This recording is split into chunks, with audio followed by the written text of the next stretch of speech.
Hello, everyone. Welcome back to another episode of Acquisitions Anonymous. My name is Bill D'Alessandro, and today we had the full complement, all four hosts, myself, Mill Snell, Michael Girdley, and Heather Anderson, and we talked about a wild business.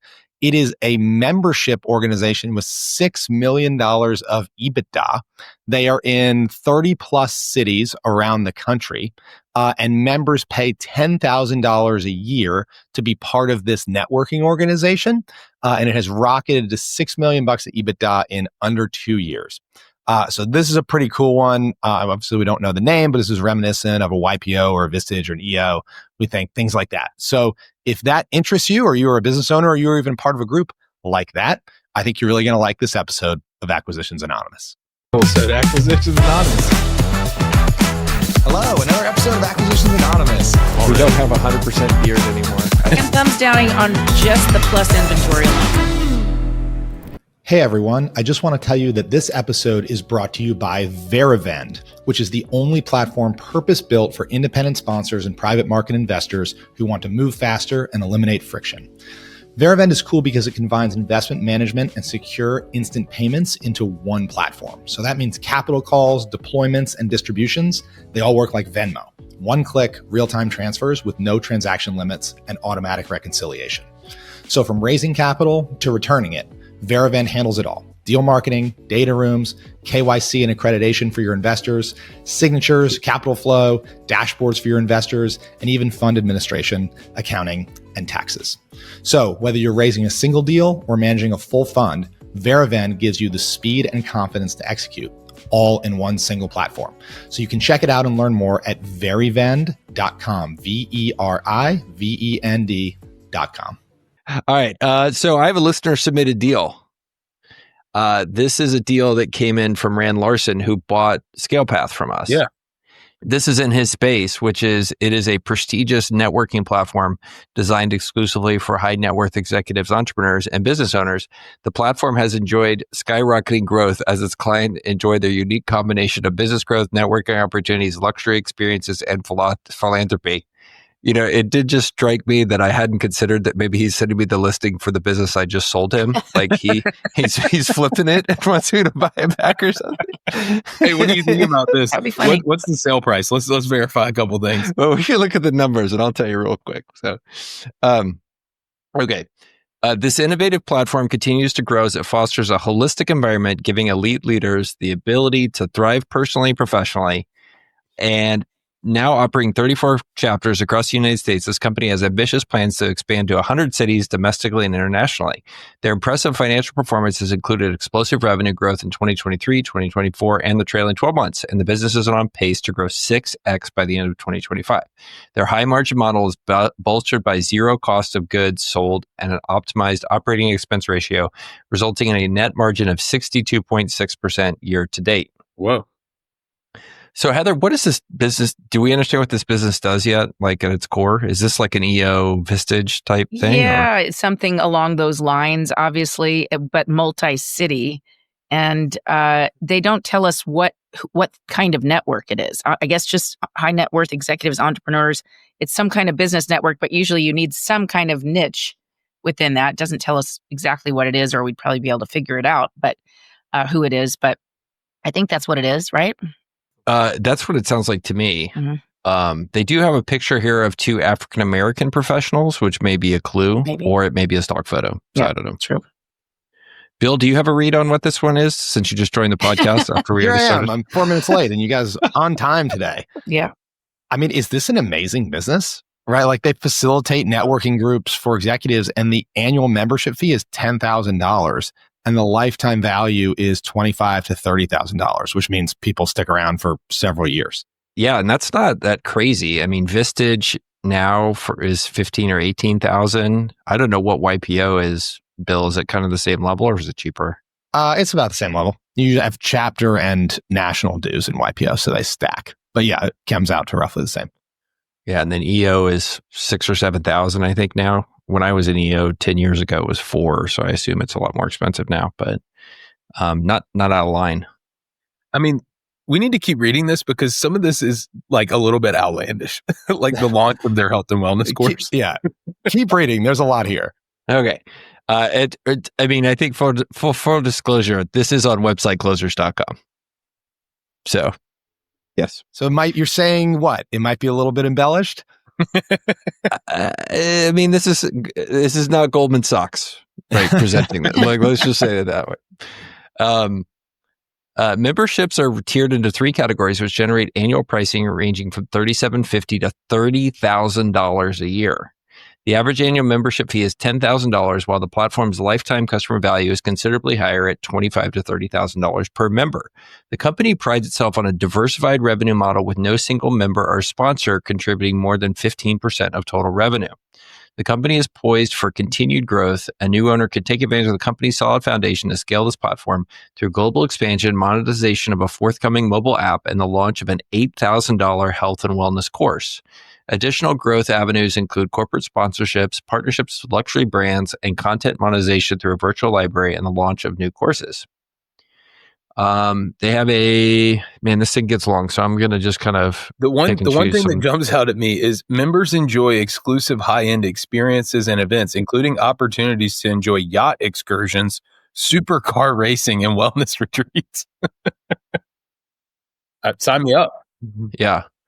Operational efficiency is achieved thanks to the company's team of chapter directors who operate on commission, which has minimized the need for high payroll expenses. Efficient marketing strategies have enabled the brand to achieve a low customer acquisition cost of $500 per member and maintain strong cash flow with an average monthly new membership sales of around $200,000 and growing with every passing month. The brand maintains its exclusivity through strict membership criteria, personal introductions, and high-profile events. Philanthropy and community involvement further enhance its reputation as a socially responsible network. Their strategic partnerships with reputable firms provide financial support and bolster brand credibility. The broker says that there's explosive growth potential, a great high-margin model, and exclusive community and experiences. And it's quickly emerged as a premier destination for high-net-worth business owners looking to enhance their personal and professional lives. And they've already established a significant presence with 34 chapters across the United States. All right, so numbers-wise, they are asking $25 million for this. It cash flows $6.4 million on $8.9 million in gross income. It was established in 2023 and has 4 employees. Okay, does this business give you guys the ick? I think everybody's kind of looking at each other on camera now to see who's going to be the first one not to talk. It depends. I mean, if this is EO, no. I mean, if this is, it could also be highly scammy. The thing that if I were, this is judgmental, but if I were reading this on a broker that is not Website Closers, I have significant less ick. But the fact that this thing has $6 million of EBITDA, $6.4 million of EBITDA, and they did not hire an investment bank and they hired Website Closers just gives me a lot of pause. I'm thinking about listings like this where the teaser is kind of trying to be all things to all people. And the fact that they're throwing out things like, yeah, you got to talk about your growth prospects, but lumping in stuff like, oh yeah, we're going to launch a health and wellness course and get $8,000. I don't know. I mean, the core membership business model needs to be around reducing churn, signing people up and reducing churn. And you do that through, sticky relationships. Maybe a lot of this is in person. My impression of these types of things is unless you're like a world-class organization at doing it like EO or YPO, it's just really hard to get this type of clientele face-to-face regularly. There's just a lot of friction around it. And so, I don't know. I get a little bit leery when the business model drift is happening in the teaser. It's interesting. I mean, their whole business model is kind of fascinating, right? They go find these independent, like chapter market president type folks. They focus with them as 1099s, and then those people go out and sell memberships. So that's kind of the way Vistage works. I don't know if IPO works that way, but yeah, it's almost quasi-franchise. Yeah, they're like independent affiliate type things. The people who are Vistage chairs, they are 1099s as well, right? They're not employees. They're franchisees, right? I mean, it's almost as simple as that. They're 1099 franchisees. In practice, yes, but I think legally they're not. Yes. I'm concerned about lifetime customer value. They're touting $25,000 to $30,000 per member, and this has only been around 2 years. So, Wait a minute. I totally missed that. This has been around for 2 years and they have Yeah, it was 6 founded million in in cash flow? 2023. Yeah. mhm. Okay, I'm much more skeptical now. Yeah. But Bill, you could race supercars and go on yachts. And And who are the women members? I know there's none. 0. That's a growth opportunity, Heather. It's a growth Yeah. opportunity. Okay. I mean, membership businesses they can be fantastic businesses. And this hits on, it's super high margin. I'm shocked at how quickly it grew, but they used a distributed sales force, and they're finding a guy in major metros or a gal in major metros who's leveraging their network and signing these folks up. There's a lot to like about the financial dynamics of the business, but you could put, let's just say arguably, obviously, Heather, there's no SBA, financing for this just because of the size. But let's say you put $10 million into this thing and you borrow $15 million. This business could evaporate overnight. Like, you could have one really bad, group trip and there's, a sexual harassment claim or something. And like the business, I could just see a lot of risk factors. There's nothing tangible. There's nothing durable. The other thing about this is a community, right? Like, it's a community and a brand. And if this sticks, it's because people make friends inside the community and they fear canceling because they lose access to their friends, right? So if you can get it to stick, it's great, but you have to build a real community. Owning this business is community management in a big way. And a lot of these businesses I've seen sometimes are built around a personality, a celebrity, a guru, right? Somebody that, has a certain philosophy. Like, you might see one of these built around like boggleheads, like value investors, or like Warren Buffett acolytes, or like, things like that. People have a unifying philosophy. The problem would be is if the founder of the philosophy is also the seller in this case, and he divests the network to you, you're going to have churn like crazy, right?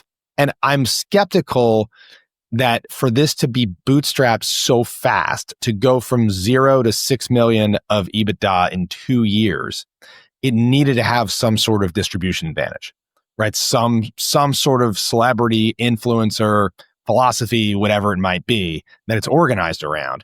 And I would worry that that makes it unsellable. Are you ready to take the leap into business ownership, but you don't know where to start? Well, look no further than Acquisition Lab, the premier resource for entrepreneurs seeking to buy their dream business. Founded by Harvard MBA and acquisition expert Walker Deibel, the lab is your fast track to success in the search, diligence, and acquisition process. With hands-on support, world-class resources, and a community of like-minded entrepreneurs, Acquisition Lab gives you the tools and confidence to navigate every step of the journey. And we're proud to call Walker and Chelsea, the lab's director, longtime friends of the podcast. They're passionate about helping entrepreneurs like you take the next big step. So don't wait to make your business ownership dream a reality. Visit acquisitionlab.com today to learn more and schedule your free consultation. And when you do, be sure to tell them the Acquisitions Anonymous podcast sent you. What if it's Ryan Reynolds or something like that? If it's truly like celebrity driven. I mean, he's got to stay involved then. Yeah. Right. But those are risky too. I mean, you see what's going on with the Blake Lively stuff, right? Like, there's risk there. Like, it just, what if it was Meghan Markle? Would you be more excited then? Yeah. They haven't said anything here about it having a specific niche, but like, Bill, you and I've talked in the past, and I think you've talked about it on the podcast. One of these that's e-commerce related that you've really derived a lot of value from and has been like a major influence for you. If this is like super niche in some way, I like it more. I don't think because of how quickly it's grown and kind of how large it is, I can't imagine it being any specific niche, and they don't mention it, but I also would like it better if there was a niche. Me as well. You can see that they got some kind of big excitement to get to 6 million EBITDA in 2 years. Something very exciting happened to get that many people signing up, but they haven't gotten them to stick around for very long. It just hasn't been enough time to know if they would. Why would you sell now when you have a 6x growth opportunity in 25? There's just something about this that doesn't make any sense. Yeah. I mean, I would just say, nobody should buy a business that's been around for 18 to 24 months, No. especially one that has ramped this fast that someone wants to sell. I mean, there's just red flags all over the place. This business is too young and growing too fast and is too exciting. If it truly is, why would you be selling this? So this means one of our listeners should definitely get the sim and then DM us and tell us all about this, because I'm just dying to know at this point. The mystery is just so cool. I mean, this CEO peer group space, it's a bloodbath. Like Vistage, all these different C12, all of these different folks, Hampton, they are all putting chairs out into the marketplaces, and they're all picking over the same 150, 250 small business folks, and they're all dealing with massive levels of churn in an economy that's not doing that great. Like, it is very, very difficult. I mean, one of these networks that I know really well puts out these kind of like independents like this who are supposed to build local chapters. It's a 15% success rate. Wow. Of the people that go through training. And they're proud of that because it's up from 10. Wow. I wonder what Vistage is like. Vistage has always been so weird to me because Vistage seems to not care at all if, your neighbor also starts a Vistage group in your exact same neighborhood and tries to recruit the same CEOs. It is wild to me that they will spin up so many Vistage groups in the same geography. It's owned by PE, and they are running it like PE would. It's all about the dollars. They don't. Yeah. I think Vistage used to have a brand that was really good, and I talked to other members, and they're like, "Yeah, it feels like a cash grab." Yeah, I have one or two people that I know, friends that have exited their business, and then sort of were like, they have a lot of entrepreneur friends, and they're like, "Geez, it would be great to get together. Oh, I could start a Vistage group and facilitate and maybe make a little bit of money." And I just they lose so much credibility as soon as they're like, "I'm starting a Vistage group." And I'm like, why? You don't need the money. Why would you associate with that brand? And it kind of shows you how far the Vistage brand has fallen. Yeah. 10 years ago, I mean, I'm no longer a member anymore, but 10 years ago, it was like a step up. It was like where YPO is, right? It was one where you're just like, okay, this is YPO. And then we haven't talked about Tiger 21, but it was something where people were like, yeah, I'm a badass if I'm in this. And a couple of years ago, I stopped telling people I was invested. Well, hence I haven't joined a group. I'm a consumer of these kind of groups, and I haven't joined one because it's of all the things you just said. I feel like I don't know which one I would join. I don't know which one would actually be good, worth the money, worth my time, and would have the right mix of people for me. So yeah.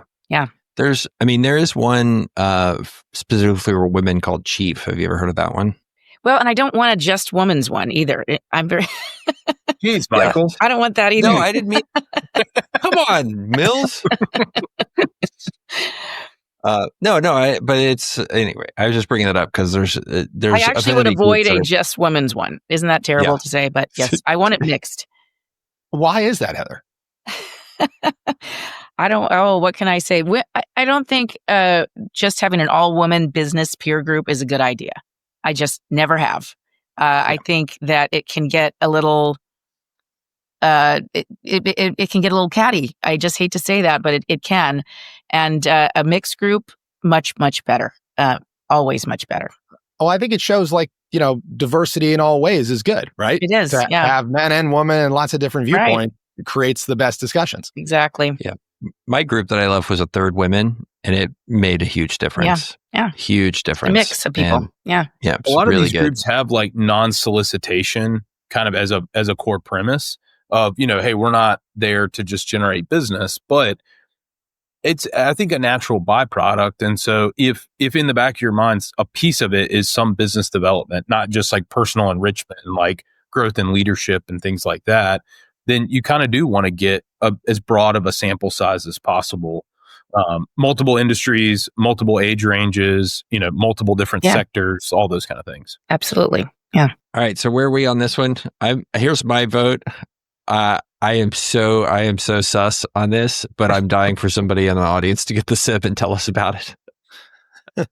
I am fascinated by it, but it cannot be 18 months old and this big, and they can't wait to get rid of it. There's something going on. I think there's got to be some celebrity focused or some trend focused or something that they're really, really worried about their long-term retention. I'm going to steal Mills's word, ick. I think that this is a great, it's very prototypical of what we've seen on website closers. Really, really great business to have started, really tough business to buy. And these people, kudos to them. If they're making $6 million a year in free cash flow, they should just put this thing on autopilot as much as possible and nurse it till the end. And yeah, maybe somebody will come pay you 5 times, but I just would be shocked. I just don't understand why they're selling it, Mills, right? Like if you can manage to start this business, it's an awesome business. But there's just a lot of risks, transition risks. They don't anticipate 4 years worth of free cash flow at this level. Clearly they don't, right? Yeah. But like these businesses can be sold. I mean, obviously Vistage was sold. Like there's another one called World 50, which has been private equity owned for a long time. There's plenty of these membership orgs that do transfer and maintain enterprise value, et cetera. But like, I think the ones that do have been around for a long, long time. And like the Lindy effect is real with these types of organizations. You know, where the longer it's around, the longer it's going to be around. Super cool. All right, everybody, thanks for being here this week. We will see you in the next episode. And if you enjoyed this, please go tell a friend about Acquisitions Anonymous. We do not have a churn problem like the last deal did, but we would love your help in growing. So talk to you soon.